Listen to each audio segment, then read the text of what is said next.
intro for 10 seconds. Okay. We're live.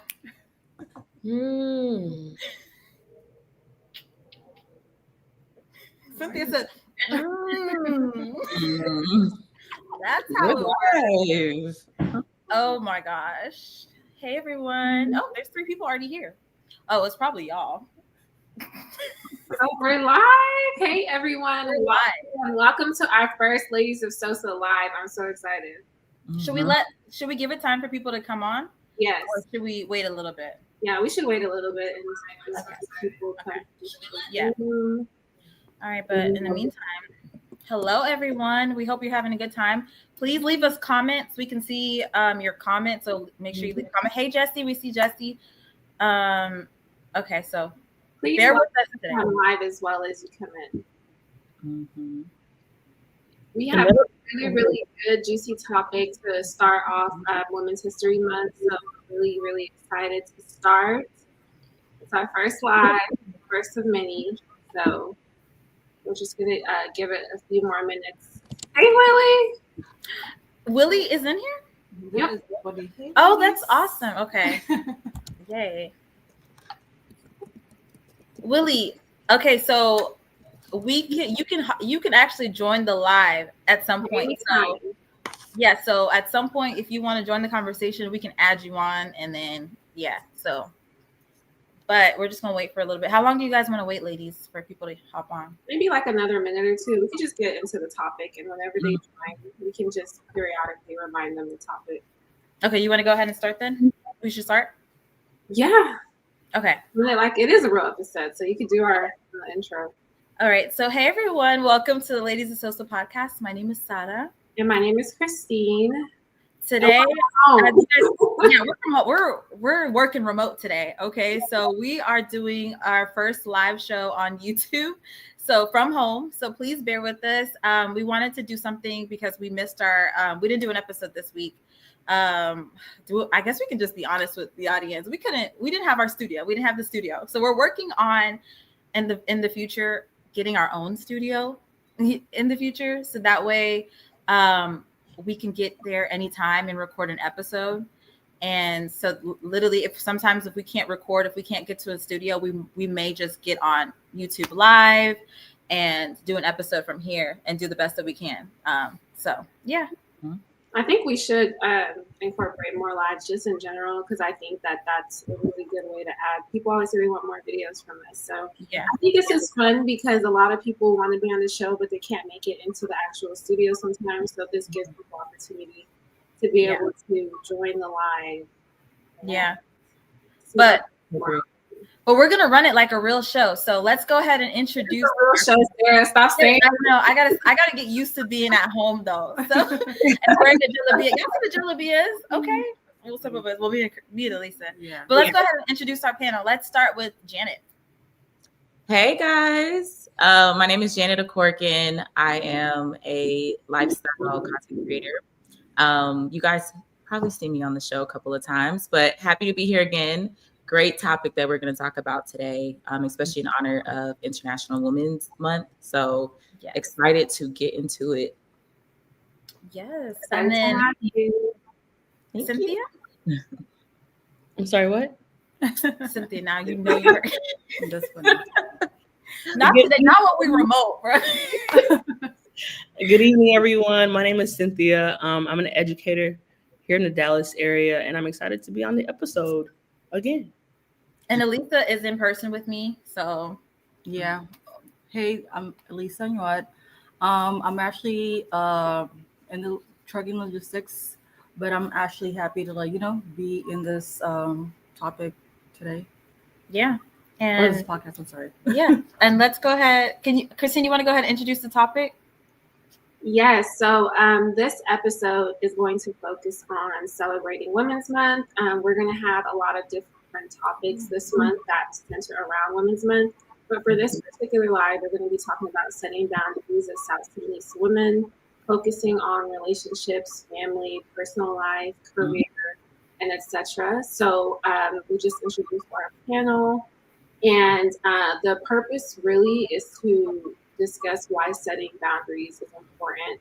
for not only South Sudanese women, but women in general. So we wanted to open up the floor with these ladies that decided to join us today, but also for our viewers, if there's any women that want to join in the future, if you can't make this live, that's fine, but who feel like they have personal stories that they want to share, we'd be more than happy to have you. And we have a lot of topics to cover. So Sarah, I don't know which topic you want to jump into first.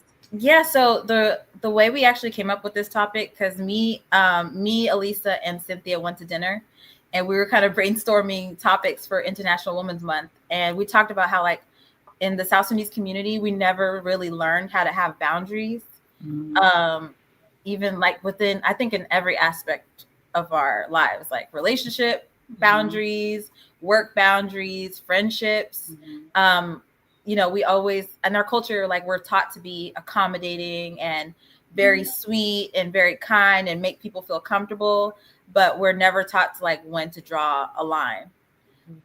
So I think it's important to kind of share our experiences with maybe the lack of sharing boundaries, setting boundaries, or examples where we did set boundaries, and just, you know, start the conversation in that way. And does anybody want to start? I do. I feel like it's important to define boundaries, just bring the conversation around. So I'll go ahead and do that, and then we can open the convo up.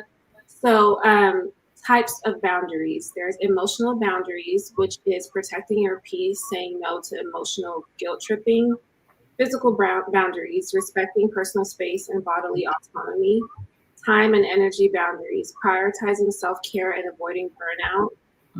Cultural and traditional boundaries, navigating expectations versus personal well-being. So we're going to break it up, boundaries in relationships, friendships, family, personal life, mental well-being, and just so that it gives some framework, because we don't want to mix family with, like, career with different things. So that's basically the different types of boundaries. And I don't know if anyone has any personal stories or anything that they want to share, but I think the first thing that we should open up with is probably, I don't know. Remember that video that we watched, the girl on TikTok? Yes. This girl? Do you guys want to start with that? I don't know if you guys saw that. Yeah, is there any way we can pull that video up? Yeah, I can see if I can pull it up. You can, it's, let me see. You guys can talk, but I guess let me just give y'all a background before I pull it up. So there was a South Sudanese girl who went viral on TikTok, and she was talking about how she had a cousin who, since they were kids, was, like, trying to destroy her reputation, like tried to drown her when she was younger, like literally had animosity for this girl since they were younger. And she would spread rumors about her that were very damaging, to the point that other family members didn't want to hang out with her. Even, like, the church, she wasn't allowed to go to church, the same church anymore. It was just a lot of different stuff that this family member was doing to her. And I guess because, like, of her, the cousin was well known in the South Sudanese community, like, had a higher standing. You know how our culture is. It's like your family, your reputation. So they all believed the cousin. And so she had to, like, literally separate herself completely from the South Sudanese community, and, like, for her well-being, for her peace of mind, because, like, everybody was pretty much taking the cousin's side. She even tried to get a restraining order on her because it was that bad. And the South Sudanese community was like, you don't do that. You're not supposed to do that. Like, they all came to her house and, like, they talked to the family. They're like, no, we can't make it legal. So she kind of, like, set, I guess you could say, a boundary with her cousin, legally. In South Sudan, we don't really have restraining orders and stuff like that. So our parents don't understand that. But I think that was, like, one example of her setting a strong boundary, but she got backlash from the South Sudanese community.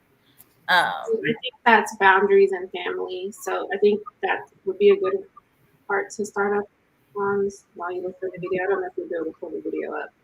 But yeah, I think we can start with boundaries and family.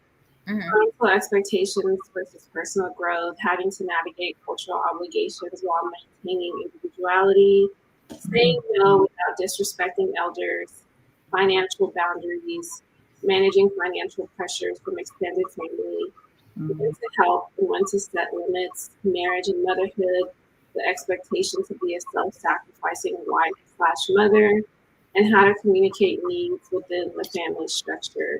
And this is also triggering because there's so much of this that's literally like Relatable. our culture. Yeah.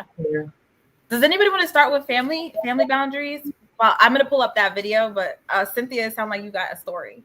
Just go ahead. No, I have a family boundary, but I don't want to start because I feel like I already started talking. So just from the word boundaries, I can't speak for a whole culture and I can't speak for everyone, but I think as a woman, an African woman, like you mentioned before, sometimes I feel like boundaries, at least from our upbringing, I can speak for let me say my upbringing. I think boundaries is not a word you use. You know, like you might, you go to school and you think about like you learn boundaries in school, because it's like certain systems and routines you follow. But once you get home, it's like there are systems and routines you follow, but a boundary is not something that I remember having. It's like whatever my brother's doing, in regards, let's say cleaning or having. I feel like the expectations for him are kind of, or for, let's say I have more than one brother. For let's say for the males, is like one set of expectations, and for the female is different. Now, if you were to, let's say, speak out and like, well, so let's give an example. We have chores, right? We have chores. Let's say we have brothers do certain things and I do certain things, right? I have certain days, he has certain days. I'm going back to childhood. And let's say it's my brother's day to do something. He doesn't do that particular chore. Let's say, said parent guardian comes in. It's like, oh, let's say the dishes aren't done or the trash isn't taken out. And you're like, it's not my day. Mm-hmm. Bing! What do you mean it's not your day? It's like automatically. Yeah. You're being, being kind. It's like you're being punished for something that wasn't your duty to do to begin with. No, but as a child, you're taught not to speak back. You can't talk back. You can't, it's like, okay, shut your mouth and get it done. Mm-hmm. That then I feel like then transfers into adulthood, where certain things you can't speak on. And that's something simple. Something is like, it's just a chore, right? We had these systems, routines set in place in our household so that it's supposed to be fair, right? Then again, it's a small little piece of how things transcend into in adulthood, where it's like, okay, I may have certain things, tasks I'm in charge of, right? Maybe you have siblings or whoever. Now it turns into the financial aspect. Mm-hmm. But it's like, hey, in your family, it's set up as like, what do you call it, black tax? Mm-hmm. Oh yeah, the black tax. There's no boundary there. It's an expectation. Oh my goodness, that's a good point. Money boundaries and stuff. Yeah, once you become, a certain age or a working age, now it's like, hey, everyone's contributing to the pot, and I get it. I get definitely giving back and helping how you can, but then I also believe in that boundary that needs to be set, where it's like, what if you're not where you want to be at? Mm-hmm. Like how do you give from? How do you pour from an empty cup? Yeah, that's true.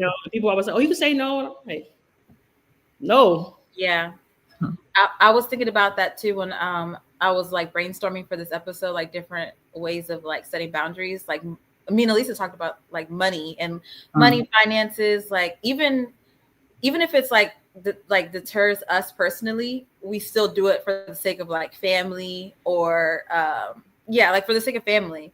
Like if I don't have it, I'll probably, just to give a wild example, like if my family needs something and they ask me for it, we might take it out of our credit. We might take a loan out, even though that's not good for our, for ourselves, but we still do it. There's no like, no, can't do it. Mm-hmm. And I think that's important to set like financial boundaries as well. Mm-hmm. I'm learning how to do that. And it's not necessarily for like directly for my family, like I'm giving my family money, but like, oh no, I can't go. I'm sorry. I have a budget like for this month. And like sometimes it's okay to say I can't make it. I can't go. Right. So yeah, I'll add on to that, like the cultural expectations and familial expectations versus like your own goals, your own dreams and things that you want to aspire to. I feel like that's something that a lot of women, especially African women, struggle with, because there's this societal expectations for us that the main job when you're being raised and what your parents keep hammering down to you is like, you're going to need to be a good wife. This is like, so when you get older, like, you're going to need to do this, this, and that. So we're constantly being prepared for this certain type of lifestyle that everyone's not going to get a husband realistically, right? Like, everyone's not going to get married. You never know where someone's life is going to lead. So where does your own hopes and dreams factor into what's expected of you, and how much of like whatever you're pursuing is really like from your own heart versus trying to do whatever you know is going to please your family and your parents. And there's that constant background pressure of the not bringing shame upon your family, or knowing like your parents expect this of you. And like even financially, you know, at some point you have to work hard and get a good job so that you can help your family out. And then they expect you to do all these other things at the same time. Now we have that extra pressure, like we have to earn money for ourselves too. We have to go to school, we have to be successful. It's no longer about just being a good wife and mother. It's like you have to also do these other things that were traditionally like assigned to men, like their roles, having to do too. And sometimes you might feel like you're not doing good at any one of them because you're balancing so much. So that's what I struggle with sometimes. It's like, okay, you might be doing really good in this aspect of your life, like academically, but in this aspect, like you're slacking, you know? So how do you not beat yourself up about that? Yeah. And thank you, Jessie. Jessie sent us I don't know what that's called, a super sticker. Jessie, yes, so sweet. Yeah. I'm sorry, Janet, go ahead. You can ask questions. Like if you guys send a super chat, you can add a question on there and we'll read it out loud. So we really appreciate that. And yeah, can we loosen up? Like we're at home. It's okay. Like we're we're all like, yes. No, we can. Let's have a real conversation, like how we do at home. Literally, all this stuffiness, right? Like you know, because KG or Christine, I'm sorry for the public. I know she hit all these different boundaries. Yeah, some type of structure now. Okay. No, I appreciate it, but it's like, hold on. Yeah, but go ahead and talk. I'm gonna I'm pulling up the video right now. I'm gonna play like at least 1 minute of it so that everybody kind of has a like background information. Yeah, go ahead though. Y'all talk. Yeah. Jenna, I feel like you had something to say about boundaries. Yeah, so I just wanted to add on to what you guys are saying, because all of it was, you know, I feel like we all live similar lives in a way. Yeah. But I would say that when I was living at home, I felt like, I mean, I was young, a little bit younger, but I too didn't really know what boundaries were. I always thought boundaries were like a bad thing or they had a negative connotation to it. But I felt like living at home, because I was so close to my family, it was a little bit of what you were saying too, Christine, about like you chasing your own dreams, but then also like dropping your brother off at school, making dinner, like helping with chores, running errands, like still doing things that it's like, wait, I'm 24. Like, why am I doing so much? And I still have like my own life to live.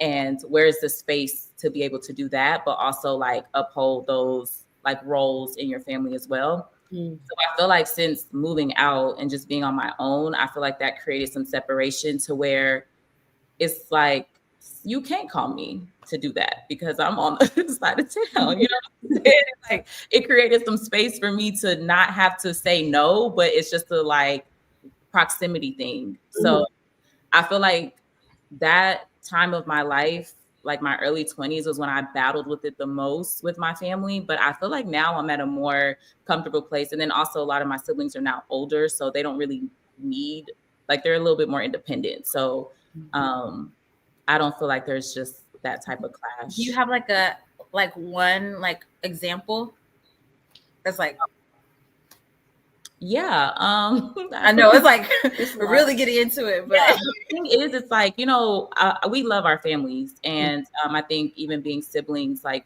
you understand the role of being a sister, and I take that, like I wear that very proudly. So I don't feel like anything that I was doing was like out of malice, right? But it was just more so like, okay, I got to drop you off at school, but then I have to go do this. And then if I have class and I got to go do this, and I come home and it's like, oh, I got to make sure you eat, or like, I got to make sure your laundry's good. Like, cause you're 8 years old, and like just having to do way more things that you probably didn't sign up to do, especially at like an older age. Yeah. But I can't think of like one specific situation, but we just know those like added things that get, hey, can you, my mom will call and just say, hey, can you help me with this? And can you, oh, I have this that I have to work on and I have to do that. And it's like, okay, girl, I got to study. I got to go to work in the morning. Like I can't really do all the things and juggle it, but you also don't want to say no, because it's like, who else is going to help or who else is going to, you know, do it. So, yeah. And I relate to that so much as because I'm like the eldest daughter. You're the eldest daughter. I think Lisa is too. Yeah, I am. And sin, and it's just this pressure to like be everything to everyone. Yeah. every time. And then it's like, where do you squeeze in like Yourself. So I think creating that separation, maybe that's a good solution. Like having that space sometimes is really, really good to where, yes, you could still be there and still help out and still do things, but there is not that proximity to where it's like every single aspect of everyone's day, like you're right there. Go to Janet, do it. Because like naturally you're just going to feel that role, whether you're tired or not, just because I just feel like we're proud. It's not like we don't want to do it. We're happy to do it. We're proud to do it. But sometimes when you're playing a role for so long, you can start to neglect yourself and maybe sometimes get a little resentful without noticing it after a while. Yeah. It's like, it's never about you. It's always like what everyone else needs. So yeah. And also the expectation that like you're always good. Like you could be having the worst day at work and then you come home and you don't have to show up for everybody else. Yeah. Hi. I mean, what I could also say is like, you know, you because I had to learn about like being more selfish. Yes. And so like I mean it took a while, but like honestly being selfish where I could just like take care of myself. Like sometimes I won't even answer my siblings' phone calls. Like I'm not answering no one's phone call. Like I'm taking care of myself in my Maybe twice if it's an emergency. Okay. Text me at least. I really need you to just text me and be like, okay, but I don't want like sometimes I just don't want to hear what they want to tell me. Like it's always like something, you know, like negative, like something, oh hey, I need some money. No. The house burned down. I need it's always traumatic. Yeah, and I'm like, no. So but yeah. So I just learned how to be more selfish. Mm-hmm. And then and that's really also like, you know, creating boundaries. Like, hey, I'm not gonna like help you. Yeah, you're gonna survive. You figure it out. Yikes! Yeah. I remember I did an episode like this was before Ladies of Sosa, the podcast. I did like a trailer episode that was like just a voice recording, pretty much, and it was about setting boundaries in the South Sudanese community. And it was called. Stop Being Messy, Auntie. That was the name of the episode. And it was like me setting boundaries with the auntie who was like spreading rumors and always talking about me to people. And and she's like this with everybody. I know us South Sudanese people will relate because there's always that one auntie that is just so messy. And I talked about setting boundaries with her. And a South Sudanese guy was like, this is that American thinking. Like, you know, in our culture, we're not rude to our aunties and this and that. And I was like, nothing about like the episode was rude. It was just very much like stern, like, no, I don't appreciate this. No, I won't allow you to talk about me this way, you know, or I won't allow you to be in my space if you're going to speak about me this way. Right. Yeah. And so the guy was like, oh, you guys you're too American. Like, we don't talk to our aunties like that. I'm like, okay. So like boundaries could be seen as being disrespectful, right? So I was gonna say it's funny to say that because it's anything negative is always Americanized, right? But being real, these conversations that we're having now, they have the same issues and concerns, but it's behind closed doors. You know, the same way you feel about someone being messy. I'm pretty sure an auntie, a sister, a cousin, whoever, feels the same way. You know, we're not the first here on earth. We won't be the last. And then our family, I mean, our elders just don't handle it the right way. It's handled differently. You're right. That, Sarah, because obviously you're not a child anymore. we're the first generation to where we grew up here, like in front of them, but now we're not little kids no more. So then how do you respectfully set that boundary and set like, hey, you know, thank you for your feedback, Uncle. I respect you, but at the same time, I'm not a little kid anymore. Like, that's what I'm trying to figure out. How do you How do you navigate that? That's a good question. I mean, the guy said I did it wrong. He said I was too Americanized, but yeah, I feel like being vocal. I mean, I actually told her because so how she was. Oh, Christine, where you go, girl? Live issues. Oh no. Oh, she's back. She's good. Okay. This is our first time going live. So leave comments. Let us know your stories. And if you guys want to hop on, this is a good thing about kind of doing lives. If you guys want to hop on, you guys feel free to join the conversation and let us know how you guys feel. But I think being vocal, telling the truth, because the auntie that was doing this to me, like she would say all these horrible things about me. She said horrible things about me, like horrible. And then when she would see me, she would be so nice, so sweet, like such a sweet auntie, very like, you know, and she would embrace me really well. And then at some point I told her, I was just like, auntie, like, no, I can't.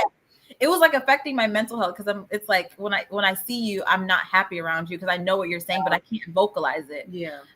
So at some point I just told her, like, you said this A, B, and C, and D, and I don't respect, like, you know, what you said. And eventually at first she was shocked because I don't, you know, like, I mean, you know, like that's not common in our community.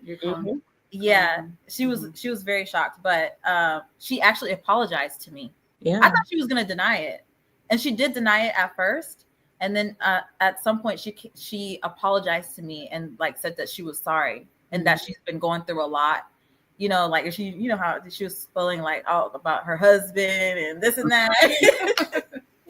So, but I mean, I felt like that was a good moment because she shared her heart, and I think that's something that we all have to do. Willie said, how do you handle the guilt that comes with saying no, especially with parents and siblings? I don't say no. That's the problem. So me too. I don't say no either. Do y'all be saying no? I say no. I say sometimes. no. But also because I have learned that there's certain situations where I feel like, okay, is this a situation that I need to come in and like save my sibling or like help out my parent in this way? Because again, I feel like my siblings are capable. They're smart, like individuals. Yeah. So if it's something that happens, okay, yes, I could come in and help you. If it's something that's reoccurring and you're not getting to the root of the issue, you're not trying to figure it out, like this is consequences of your own actions, then it's a no for me, because it's like, why am I enabling you if you're going to keep doing the same thing? So I think it's just a matter of like what it is that they're coming to you with. And do you have the capacity to be able to help out and actually see a solution to you helping, and not something that every single month or every other week they keep coming to you about the same thing, to where you feel guilty to say no when you really don't feel like you want to help with a, you know, open heart. So yeah, but it's hard though. I mean, you have to get to a point of being okay with being the bad guy, and no one wants to be the bad guy. So but it's necessary though, because if not, then you're just gonna be like, every time something happens and they're like, oh, I could call so and so, or let me call, she helped me last time, so let me call her again, let me keep calling her. But then like Christine mentioned too, like having that unspoken resentment that's just like living in your chest, because you feel like, okay, you keep calling me, I keep helping, but it's an uneven, now the relationship balance scale is uneven. So I guess not to be a people pleaser all the time. I was going to add on to, I think almost everyone here, I think I've told that this too, but I think I said 2025, I can't speak for everyone. I got to put this disclaimer out there. I can't speak for everyone, just myself. Why do you always do that? I don't, speaking for myself, 2025, To answer his question, I think number one is being okay. I said, okay, being the villain in someone's story. Mhm. Like, if we continue to keep saying yes and pleasing everyone and always showing up to everyone's rescue, at what point do you take care of yourself? Right. Mhm. And then also I said, being a villain in someone's story is not always a bad thing, because ultimately we all have our own perspectives of people, whether it's family, friends, or whoever it may be. Had another friend on here, I think it was Lisa, had reminded me of like what if you weren't here? Like, if Mhm. not you, then who? If your parents have others, they have other kids or other extended family True. members, excuse me, who may chime in, then sometimes okay, take a seat back and realize, like, just like take a seat back and watch.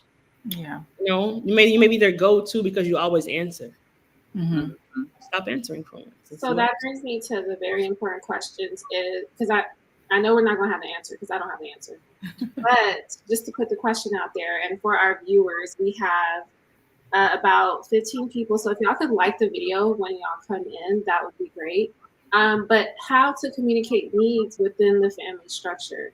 I think that's something that needs to be discussed, because I see a problem that I have is I just don't ask for help. Like, if I need to get something done, I don't even think like, oh, let me, especially after a certain age, I just stopped asking my parents for stuff.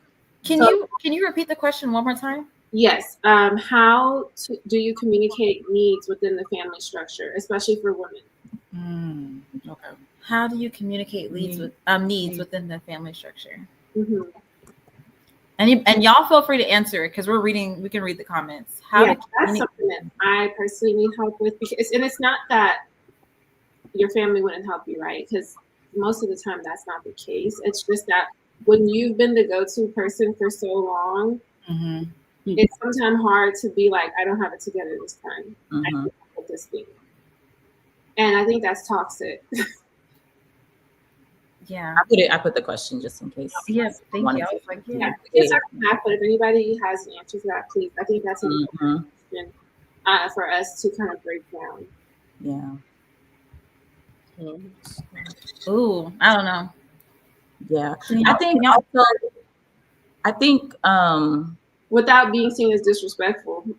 yeah, but it also, I feel like, goes back to childhood, right? Mhm. Because we didn't have those type of conversations about like what it is that you need in this moment. That's true. And growing up, being like deemed as like hyper independent or like not asking for help doing things for yourself, a lot of times it's because like there probably wasn't space for you to like communicate that to your parents and them see you other than a child. Like, what do you mean? What do you need? Like, you have everything that you need, but we didn't have those like emotional conversations. So now being a woman and having these responsibilities is like, sometimes you are overwhelmed. Sometimes your cup is empty. You don't have anything to give, but it's that like vulnerability side of it. And I would say for me, I just felt like culture is not that like emotional. Like, everything is just very, you have a roof over your head, you have food, you have clothes, you go to school, like, your parents might give you a hug and tell you they love you from time to time, but like there's just not those vulnerable emotional conversations. No, that's true. You know what I mean? So like as you get older, you just naturally are like you lean in towards what your comfort zone is. And it's a lot of like undoing, but also going back to what Sarah said, having hard conversations. But again, those hard conversations weren't being had. So we really have to like force ourselves to be uncomfortable and have those conversations to be able to navigate and express our needs and, create that safe space for us in our family structure. Have you guys ever told your family that you needed something? Like, have you guys ever had a situation where you had communicated that? No. Wow, the South, that's crazy. I feel like, yeah, we don't have boundaries in South Sudanese community at all. I feel like, I don't know, past a certain age, if it's not like an emergency, like you are in danger or hurt or something, like you're so sick you can't do anything for yourself or something like that, I feel like we're just like, we're gonna figure it out. Like, Yeah. figure it out. Yeah. I recently communicated a need to my family. How'd that go? Yeah. Yeah, but it went well because I felt better because I released it. But it's like they still didn't. I guess they didn't respond the way that I wanted, would like them to. Yeah. But I'm trying to say it without outing anybody because Right. Of course. So we're like telling stories in a way without saying the person's name. Yeah. But I just pretty much told my family like, hey, I need assistance with a certain situation that I feel like the whole family is responsible. Like it shouldn't just be me. It's the entire family that should be assisting, you know, or at least reaching out and being like, do you got it? Like they don't even call me and ask me. I guess they just assume that I'm good. Yeah. You know, and so I called my family. I made rounds. I called my mom. I called my sister. I called my stepbrother. I'm like, listen, like, I don't understand why I'm the only person that's like, you know, responsible for a certain situation when this is a family issue. And so I was like, I'm gonna need like everybody to at least like, you know, help or try to figure out something. I shouldn't be the only one held responsible. And what made you be like, I need to take the initiative to step up and communicate my needs to everybody? Honestly, I got overwhelmed in that moment, and it shouldn't like. And that's the thing. I got overwhelmed and I got angry, and so that's the thing. Like, and I think that's why setting boundaries early is important. That way, you don't reach the point where you do get angry, and then like you say things that you don't mean, or you just get like really, really like upset, and you know, like just go over the deep end. Because I never said anything for a long time.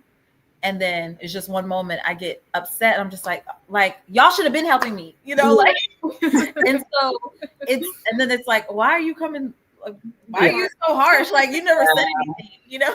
So I think it is important to like, you know, communicate how you're feeling to your family and communicate your needs. Like, I need this. I don't know how that looks like. I don't know how you guys are going to help, but you guys need to help.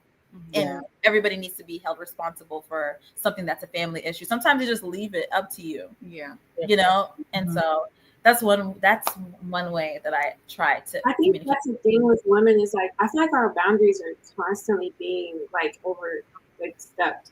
I think when you talk about family, when you talk about even like relationships or like physically, even as a kid, you have people in school touching you inappropriately.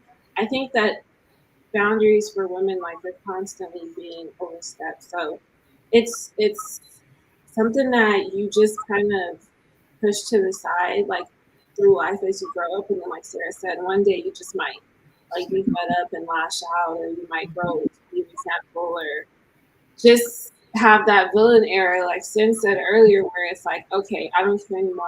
I'm done people pleasing.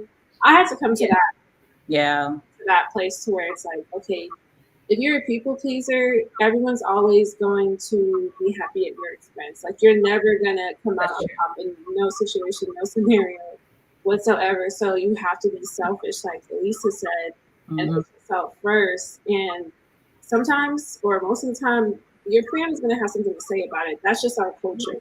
People are gonna say, "Oh, you know, if you get other, you don't listen. You're disrespectful. You're selfish. You just want to do stuff for yourself." They're gonna say whatever they want to say, but are you? My mom was like, "God is gonna bless you." What? Yes, when I complained, she was like, "I'm so sorry, Mama, but God is gonna bless you." I hate that. Like, y'all to do something. Why do we always do that? Like, even as a kid, it's like, "Oh, don't worry. Like, God is gonna bless you." If they ask you to do something you don't want to do, don't worry. God's gonna bless you. God's gonna bless you. Like, God loves children who listen to their parents. Not the manipulation. Isn't that going to emotional God doesn't care if I don't watch these the guilt trip? Yeah, the guilt trip. Yeah. What'd you say, Cynthia? I was saying that goes into one of the boundaries you mentioned earlier, emotional boundaries. Yeah. Protecting your peace and saying no to emotional guilt tripping. Yes. And not being afraid to be seen as disrespectful. Because, like, for me, I was a very obedient child. Like, never want to speak up or talk back, but that creates the violation of your boundaries, because you see any type of speaking up or bringing something to your parents' attention as being disrespectful. Mm-hmm. It does come off as disrespectful. If you come to your family and say you don't like something, automatically you're ungrateful. You have everything. You have a roof over your head. I buy you clothes for school. What else do you want? That old school African, like, you know. Yeah. So it's hard sometimes, like, to speak up when you don't want to be seen as being like disrespectful. Yeah. I feel like too, as I'm learning better conflict resolution skills, because I feel like that was something that I struggled with a lot as recovering people too. Just not every hard conversation doesn't have to be conflict, and I can be able to express myself and have control of the narrative to where even if I feel some type of way or my feelings are hurt or I'm trying to like enforce a boundary, I can come to that situation with like my hands down. Like I'm not coming to like tell you, you did this to me, you made me feel this type of way, so I'm gonna create this boundary. But just come to the situation with, this is how this makes me feel. I feel uncomfortable. Is there, not even is there a way, but like I would like moving forward for this to be XYZ, XYZ. Now, how they respond tells you all you need to know about the person that you're dealing with or like where their stance is. And then now the ball is back in your court to decide, okay, how do I want to navigate this relationship with my parent or my friend or my partner or my boss or whatever. But I've just learned that, okay, it don't got to be smoke every single time. Sometimes it does, but I know that when I get to the point of where you were saying, Sarah, a little bit of like being angry and being resentful, I think I already go in like defense mode and like ready to tussle. When sometimes we could have started at point A and just had a normal conversation. We're adults, we're, you know, whatever the case may be, and then solve it that way. And then if it gets to that point, then, you know, deal with it as it comes. But I feel like that's been helpful for me. Now, again, I am still working on it. So I don't have all the tools, but I just feel like since doing it that way, I've been able to navigate harder conversations easier to where I don't feel so overwhelmed by having hard conversations. So I love that. Can we talk about relationships, like romantic relationships? Because I think that's an area where a lot of South Sudanese women have not learned boundaries at all. And we don't even talk about relationships in that way with our family. It's just like you grow up and you get married. And yeah. So how do you go ahead? Yeah. Just read the breakdown real quick. So managing expectations in dating and marriage, the challenge of saying no in a culture that values sacrifice. That to me is a big one. Addressing toxic dynamics, possessiveness, control, and emotional manipulation. And yeah. The place to start right there. Yeah, because and I think relationships is like probably the most complicated for South Sudanese girls because there was no like the sacrificing bit is like we're taught to be the women that sacrifice everything in our relationship, even in just society. Our society is like the women sacrifice their dreams, like you know, what they want to do with their life. They have to sacrifice that for their husband and be a good mother. And, you know, that's just how our culture goes. So how, living in the diaspora, how do we incorporate boundaries within our relationships? And so what has been our experience with that? I think that whole being a good woman, just like you have to be a good daughter, a good sister, a good whatever. I feel like figuring out what exactly does it mean to you to be a good woman versus tell you is like expected of you. And I'm noticing now that I'm like getting older and like with dating and stuff, we kind of have a battle because we've grown up like in the third culture. So yes, we're South Sudanese, but then we've grown up in America, so we're very much American as well. And I'm having trouble trying to mix both cultures, especially with like the expectations that our culture has for us when we're in a home, especially as a wife and a mother. And then living in the Western world where you work too, you have a career, you have different stuff that you're doing for yourself. And that could be deemed as you being selfish. Like you having your side hobbies, like ladies associate, for example, or whatever else that it is that you're doing on the side that you're pursuing, plus your job. If you are married and you're a wife and a mother, all of that stuff is really not seen in our culture as being important. Mm-hmm. And for you to focus on it, I feel like it's like you're being asked to strip yourself of a certain piece of your identity or like your goals. I feel like that's what women have always been asked to do since the beginning of time. So that's what I'm You're echoing a little bit. Oh, am I? Yeah, just a little. Okay. Well, that's all I want to say. So let me figure that out. No, sorry. You were good. It was just like there's a little echo. Yeah. So it's just, how am I going to be everything to everyone and still hold on to myself? Mm-hmm. Yeah, I don't know. You guys, I mean, go ahead, Sin. I feel like you're gonna say something. I was. I look up. I was gonna say it'd be dope to have an auntie or someone who actually like who's married, been married, and been like someone who, whether you were married back home or married here, but just that the adjustment of cultures of like, okay, you're married, you've had kids. I would love to ask an auntie like what her dreams were prior to coming here, or when you came, like what the things you wanted to strive for, what are things you dreamt about accomplishing? Have you accomplished those goals aside from being married? The same questions we're asking now would be dope if anyone who's watching live has a mom, a sister, someone who's actually married, who can shed light on like we actually have an episode structured around that. It's titled "We Are Our Mothers or Our Parents' Wildest Dreams." So that is something that we're going to be shooting during this month. So if anyone wants to join this episode or in the following episodes, we would be happy to have you. Yeah, but I think that's tough because we weren't really taught really how to be in a relationship. Honestly, it was never talked about, so we kind of navigated on our own, and we have mixed identities because we grew up here, and then also we have our South Sudanese culture, so we're navigating like so many different ways. And so about how do you talk about relationships?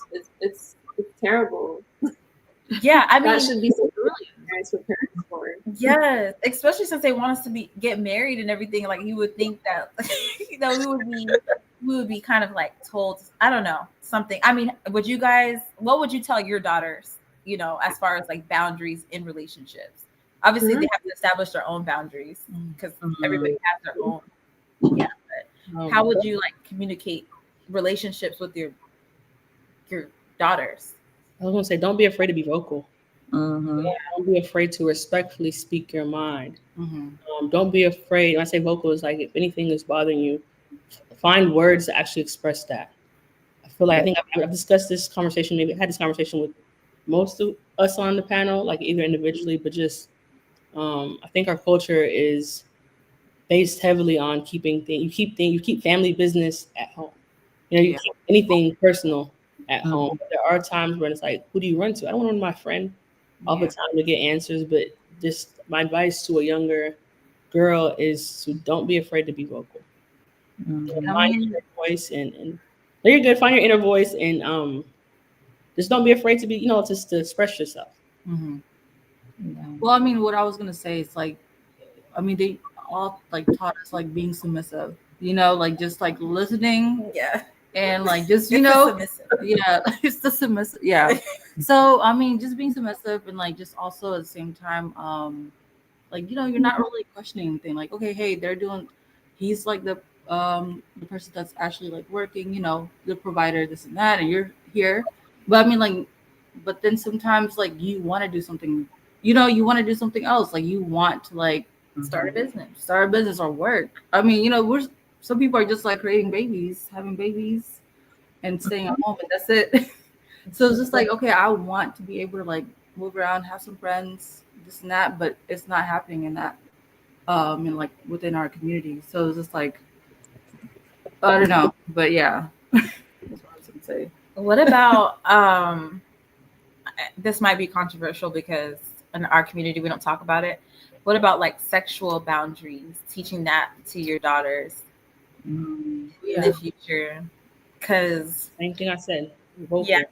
Being vocal. yeah, because and I never talked about sex with my mom. Like I don't even think I talked about it as an adult. Like so Yeah. yeah, it's What is that?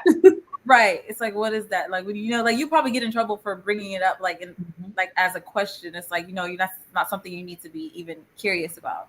So I feel like that's something important that I would talk to my daughter about, even though in our culture, South Sudanese culture, we don't talk about sex. I do think it's important because they're going to go to school here. Mm-hmm.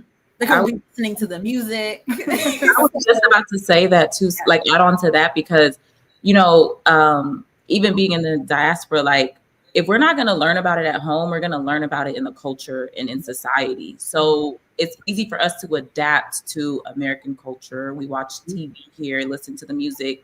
So that's going to create that foundation of how we see relationships and how we, approach our life. So yeah, if we're not taught about it, we're going to find a way to learn it. And it probably is going to go completely against culture. You're going to look at your culture and say, women are submissive. I was like, in the culture right now, it's being a boss babe, get your money, whatever the case may be. But you're going to find a way to deviate if it's not, taught to you in a way that's palatable to where you can uphold, those cultural traditions in a healthy way. So. Yeah, we have a comment from Pretty Ace. They said, yeah, pseudo parents are weird about romance. Even though they have about 17 kids, they'll still turn their head in shock and disgust at the sight of you having a boyfriend. That is crazy. That's the crazy thing about it too. Like, get married. How am I having kids? Right. Like y'all were having sex. So why y'all so like squirmy about sex when y'all have 17 kids? Like honestly, about talking to your kids, I feel like that's going to be my sole mission, especially if I had a daughter or daughters. I feel like that's one of the most important things you can talk to them about, because I always say that I didn't have too many problems in my life, but I feel like most of all my problems came from relationship problems. Oh my God. Okay. So I feel like even though my parents were there, I had both my parents, it would have been really nice to have been prepared for how to deal with receiving attention from the opposite sex, especially at a young age, and just how to protect yourself, because there's a lot of predators out there who prey on girls, and it's not even trying to be funny. Even before they reach like adolescence age or old enough to date, even from a young age, understanding like how to use your words and communicate when someone has touched you inappropriately, or just anything like that. I think that that's something that we really do miss in the community, like having those open conversations, because it happens so much to young kids and they never talk about it. That's true. Yeah. The whole, like you talked about it last time, the whole uncles situation, establishing boundaries in that way. Yai Arop said, putting the South Sudanese culture aside, what does being submissive mean to y'all? Is that something you consider? Can y'all read the rest of it? Because I can't read that. Negative. Is that something you consider negative or positive? Oh, that's a great question. So I'll read it one more time. And thank you guys so much for the comments and participating. Hi, Jesse. So he said, putting the South Sudanese culture aside, what does being submissive mean to you all? Is that something you consider negative or positive? It's in the middle. I think being submissive is positive. But I want everyone to go around. I agree. I think it's positive too, but I want to hear everybody else. I don't think it's negative at all. I think if you have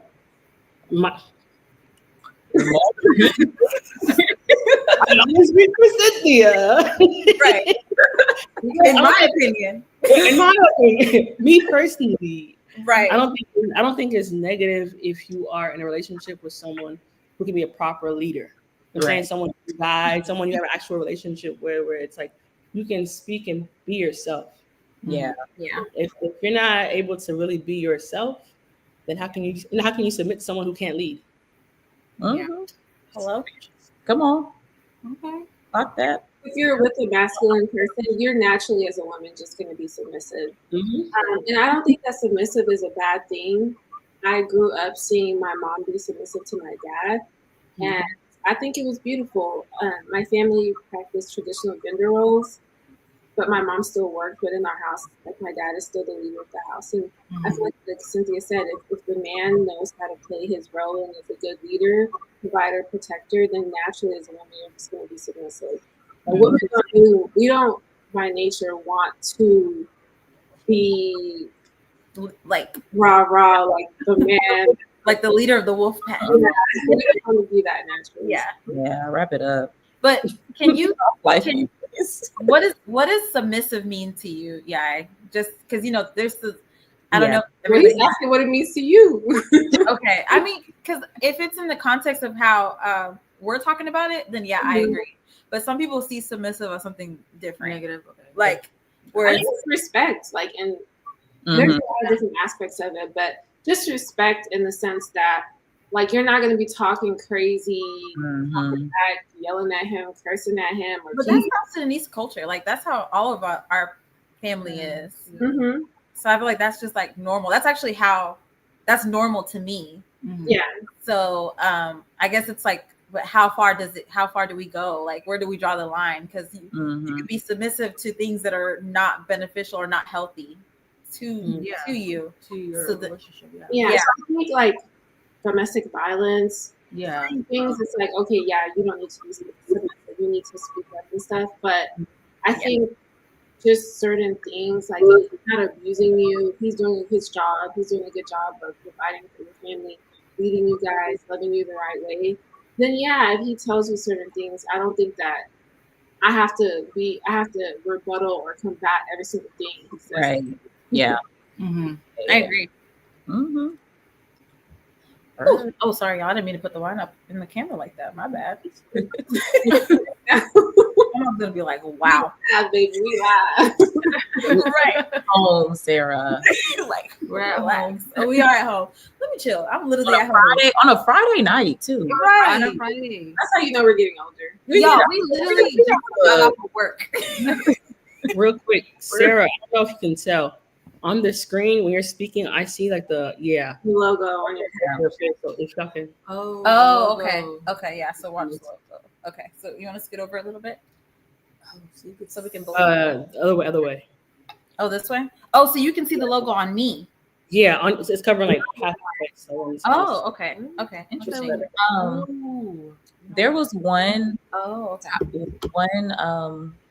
form of boundaries that you had mentioned that I wanted to get into too, but the time and energy boundaries, the prioritizing self-care and avoiding burnout. I felt like that's a good boundary just overall in life. I think that can like tie into all of the different facets, family, work, and things like that. But how do you guys prioritize your self-care and respect your time and your energy and create those boundaries? That's a good question. I'm still working on it. Like, I am still working on it. So I actually need advice from you guys. I think now that I'm older, just sometimes I just can't. Like, mentally, I'm just done for the day. And I'm like, listen, it might take me 1 to 2 to 3 business days sometimes to respond to certain things. If it's like my family, my mom, my dad, my brother, like someone really close immediately hits me with something, I'm on it. But certain things I have to realize the priority level, right? So some things are urgent, and some things, if you're like at your capacity for the day, it can wait till tomorrow. You're not a bad person. So I think just taking that time to assess where am I at mentally that day, so I don't burn myself out like on a Tuesday and I still have Wednesday, Thursday, Friday to get to. Yeah. So that's good. I love it. I feel like you're good at that, Janet. No? Oh yeah, Janet, you would have a good 5 business days. Y'all, look, I have became more strict in my life like over the last year, and it's like I love it here. I wish I was like it's forever, life is a little bit easier. But it really it got to the point of where I had to really like choose myself and be selfish. That was a hard thing for me to do because I used to think that like being selfish was like a negative thing, but I'm like, I'm giving myself to so many people throughout the day. How can I continue? Like, how can I think of myself so last that I'm not even prioritizing time to just like get a mental rest, or, you know what I mean? Or like take time off. But I think for me, it really started with work, because that's the first place that I set like hard boundaries on. And it made it easier for me to set boundaries on every other area in my life, because I don't feel like my family stresses me out. My friends don't stress me out. It should just be working relationships. So like those, I felt like were the top two that I had to work on. And then I just like filter through if I need to. But setting time boundaries with work, like once I get home, once my 2 feet get in my car and I'm on my way home, I'm not opening my laptop again. I'm not looking at my phone. I'm not checking emails. Like this is me time, because I gave y'all 8+ hours. This is time for me to, decompress and get my mind right, for the day. I think for managing my friends and like family and things like that, I am not the best texter, and I'm just love you guys for times, unless it's like an emergency or something. I'm there. I'm always there. I'm one call away. But I feel like I need to be better at like communicating, like and being more responsive and prioritizing that more, and not just being like, oh girl, I'm so sorry, I just saw your text message 3 days later, and like responding to something when I could be just a little bit better at creating space for time to respond and be present in certain things. But yeah, I learned, but my life has been so peaceful since doing that. And of course there was pushback for setting boundaries, like work, like all of that. But I realized like I can't expect to set a boundary and someone who doesn't respect my time, space, and energy to just be like, okay. Like, of course, they benefit from me not having the boundary. So I just have to continue to reinforce it to where eventually you're going to realize like, oh, she's not answering her phone after work. She's not going for that anymore. And then you just adjust and you decide how you want to navigate it. But I created that boundary for me to be able to, have that space for myself. So but it's still a learning process, Sarah. Like I agree with you too. Like we learn every day. We're going to get tested every day in different capacities, but stay strong. We have a comment. Pretty Ace said, yes, create those boundaries based on whether or not you have the energy that day. Honestly, sometimes I'll be sending my mom's calls voicemail just my show.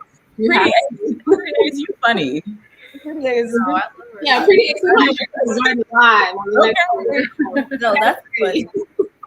That caused the voicemail. I feel that too. But the thing about it too, I don't know if like y'all moms do that, but like my mom, if I miss 2 calls from her, that third call, so you forgot about your mom. You forgot that you don't have. I'm like, girl, I just missed you. I was gonna call you back. Yeah, I was gonna call you back. It's okay. Yeah, my mom says that too. My mom was like, "You don't care about your mom." You don't care. I was just like, I'm so sorry, but that's the thing I got to work on too. Is like creating time. Yeah. I do, like my mom calls me a lot, and like I want to be able to like call her and be like, hey, how are you doing? But it's like I get caught up in work, LOS, other things. You make excuses when you could just set time, like set that boundary, or like at least make time for your friends and your family as well. So I think there is like you do have to set boundaries, but there's a balance that you can have to not miss out on the important things in life, which is family and friends. Yeah, and Andrew said, thank you, Christine, for giving great examples about your family. Submissive is not a bad thing at all, but it's a great sign of family well-being and love. I agree. Great question. Yeah. I agree with that, Andrew. Yeah. And if you guys, if there's anybody that doesn't agree with being submissive, you can leave it in the comments as well. Like we want to hear or join and talk to us. At some point in the show, like in the last 10 minutes, or last few minutes, we can like, if anybody wants to join. Yeah, if anybody is on the live, the link in we the have 22 people. So please, if all 22 of you guys can like it, we're at 14 likes. So we got about, my math's not good, but 8 people. If we can get that would be amazing. Because there was a cultural boundary in the framework that you sent, Christine. Let me see. Let me read it. something about cultural, like setting boundaries culturally, Mm-hmm. and that's kind of difficult in the South Sudanese culture because culture is like set in stone. Mhm. You know, there's no I guess there's no way around culture unless you just want to do away with it, you know, completely, because culture is just like, for example, what is something that we like, the wedding culture. There's something that we do. I think I don't know if it's just Dinka people or if it's like everyone, Mhm. or you know how you gotta like get on your knees to like serve Or serve. serve people when they come to your house, or not everybody does that. Well, not the wedding. I mean, Oh, well, not the house, but like the wedding. yeah, at the wedding you got to Yeah. get on your knees to Serve, feed like, to feed the family, like your in-laws. Yes. Mhm. And my sister did that, and I think that's beautiful. I think I just love culture in general. I do love our culture as long as it's not hurting anybody. Mhm. So I do love things like that where it's like it's different from what Western culture is. Mm. And so how do you guys feel about establishing cultures? What are some things about culture that you feel like are harmful, or like you just like, I'm not doing that? So I don't mind a lot of things about our culture, but one thing that I'm having, well, not to put my business out there too much, but the aspect of like people just coming over all the time unannounced. yes. And like, if as the woman of the house, it's your job to just serve and serve and be shy over and over again. And what if you had plans to come home and take a nap that evening, or it doesn't matter. You have to, like in our culture, if people are over, you do whatever you would normally do. So if you guys have dinner at 7, then you feed dinner to every single person that's there. You make sure you bring shy, like you serve or hidma, whatever is what they call it. So I think that that's a part of the culture I love as well. I just would love when they give you a heads up so you can clear your schedule for that. Yeah. That's true. Anything that y'all have that like boundaries that you had to set with culture, or like any tradition that you had to be like, this is not something that I think is beneficial for me. I agree with Christine in regards to like, I mean, a heads up would be nice. I think just in general, having people come over your place. I understand it's a cultural thing for us that we're very hospitable people, but I also feel like it's kind of goes in hand with like how you put it. What did I say? All your skin folk and your kinfolk. That makes sense. Mm-hmm. I say like all your people really aren't your people. So Mhm. who you may be sharing a space with may not be a positive person to have in your space. This can go a whole nother. You'll be on a whole other tangent about like, trust and who you have in your space. If you have kids in your home, like every auntie and uncle doesn't mean well, Mhm. coming over. So I'm saying I'm big on like Right. And they could be spreading negative aspect. energy in your home. Right. Yeah, you have some crazies coming over that you may not even know, Yeah. their ulterior motives. So I think I can do away with the just like random pop ups. Yeah, that's really good. I love that.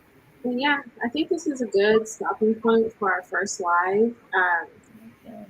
We are going to be incorporating more videos as well as allowing for our viewers to join, especially those of you who are abroad and can't make it to Dallas in person to like be on camera. So I'll let Sarah add anything she wants to add. Yeah. So we were thinking of doing like a series for International Women's Month. So I think the next episode is "We Are Our Mother's Wildest Dreams," right? Mm-hmm. Talk about how like, I guess, like how what our mothers would be proud of, like what our mothers would see in us that maybe they weren't able to see in themselves or do for themselves. So think about that. Pretty Ace said, "OMG, that pseudo cultural practice where relatives come over and they don't eat or drink anything from you until you open their mouths by giving them money. Are you guys familiar with this?" I haven't seen that. No. Is that like when they're coming for the negotiations or like the Yes. in-law family? I don't know. I don't know. If you Can you elaborate? tell us more about this? Like when is Yeah, I like don't know about that one. Yeah, this is a general. The money. Oh, is this the dowry? Because during the dowry negotiation, like the negotiations when the in-laws come into the house. But other than that, no, I haven't heard of that one. So that's crazy. So I'm like, imagine someone coming over every time they come over. Hi. No. Yeah, but thank you, ladies, so much for joining this live. It was amazing. I really like this structure, and I want to do it more. Regina, thank you so much. She said, "Hello, ladies. I'm loving this entire vibe." Thank you so much. We really appreciate it. this is our first time. We were very we're kind of nervous. I'm not gonna lie. We're kind of like, right. But we're gonna do these way more often. It's very now all the comments coming in. Oh, right. Well, we're about to leave. Do we gotta stay for like 10 minutes? We ladies for normalizing what otherwise taboo and pseudoculture. Drive on. I love it. Pretty Ace said maybe it's an Equatorian thing. Dang. Well, me and Cynthia need to. Yeah, come on. Let me push up on that because I never heard of that. But I do know that African people, when you serve them food, they act like they don't see the food. Yes. It's like you literally gotta beg them. Right. Pretty Ace said, "Oh my gosh, maybe they were actually scamming us." You know what? That's I said how often the live is gonna be. No, we're gonna do these weekly. It's easy. We're all at home. I feel like we can do these like at the same time with the live studio episodes or whatever. But I think these are better because more of you guys can join the live and it's more right. And we can literally send a link and people can hop on. No matter where you are in the world, we can get on here and have a good time and just talk about things. And I like it. I don't know. How did you feel about it? Oh, I love it. I think it's very convenient.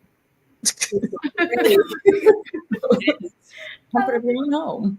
It kind of reminds me of like COVID times. People were all human. Yeah.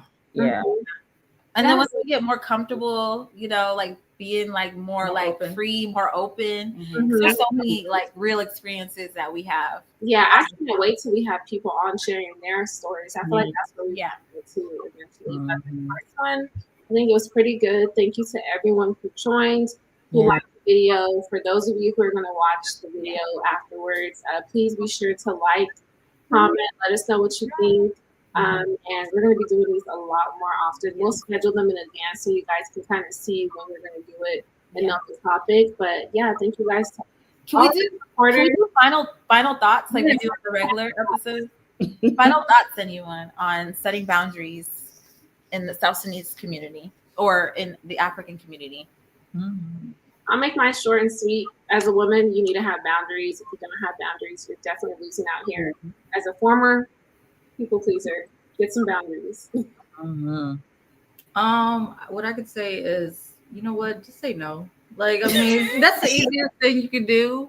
Yeah, you can just don't have to worry about anything. Just no. I mean, if I could help later on, possibly I'll just do it. Right now. Agreed. No, for real. But yeah. I would say there's something that I didn't talk about with setting boundaries is something that I had to learn is I don't always have to, just because you're my cousin does not mean that we have to be like buddy hanging out all the time. Like there's sometimes you have to set boundaries with your cousins. Like your family, I love you, I got you, but we don't have to be all the time hanging out because that can also cause issues too. And that's the thing with South Sudanese people is like we feel like we're supposed to do everything with our family or like our cousins. Like we got to go to the club together in America. We got to go to the bars together, the club together, this and that. We got to go to Friends, hookah lounge. Like we just got to do everything together. Catching strays. I mean, hookah lounge in Dallas.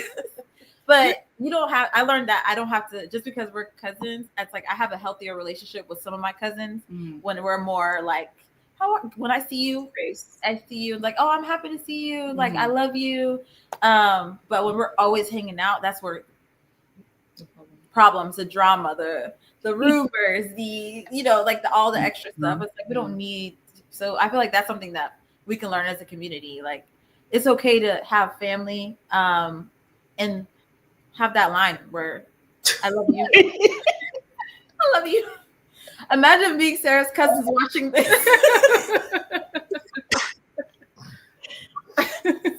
Hilarious. The cousins catching all the Oh, smoke. there's one specific cousin that I'm talking about. I love you though. So if you're watching, you know I'm only talking about one cousin too. Or That's what I'm saying. That's so now she knows for sure you're talking about. it's actually a guy. One of them is a guy. Oh yeah. There's more Turn it down, Sarah. Okay, so what's your final thoughts? Listen, but okay, that's a story for another time. But yeah, that's what. Thanks, Willie.